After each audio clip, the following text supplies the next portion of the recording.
জুলাই গণ অভ্যুত্থানের সম্মুখ যোদ্ধা এবং ইনকিলাব মঞ্চের মুখপাত্র শরীফ ওসমান বিন হাদির বিদায়ে আজ শোকাচ্ছন্ন পুরো দেশ।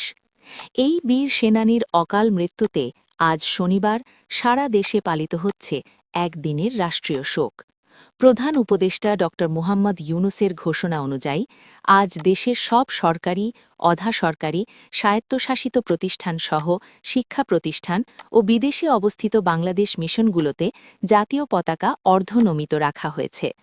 এর আগে গত বৃহস্পতিবার জাতির উদ্দেশ্যে দেওয়া ভাষণে ওসমান হাদিকে ফ্যাসিবাদ ও আধিপত্যবাদ বিরোধী সংগ্রামের অমর সৈনিক হিসেবে অভিহিত করেন প্রধান উপদেষ্টা।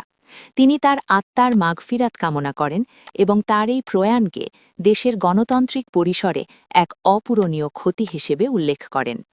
শুক্রবার সন্ধ্যায় বিমান বাংলাদেশ এয়ারলাইন্সের একটি ফ্লাইটে তার মরদেহ দেশে এসে পৌঁছায়। বর্তমানে মরদেহটি জাতীয় হৃদরোগ ইনস্টিটিউটের হিমঘরে রাখা হয়েছে। আজ জোহরের নামাজের পর রাজধানীর মানিক মিয়া অ্যাভিনিউতে তার জানাজা অনুষ্ঠিত হবে। এরপর রাষ্ট্রীয় মর্যাদায় তাকে দাফন করা হবে জাতীয় কবি কাজী নজরুল ইসলামের কবরের পাশে। বিপ্লবের এই রাজপথের সহযাত্রী বেঁচে থাকবেন আমাদের স্মৃতিতে ও স্বাধীন বাংলাদেশের ইতিহাসে।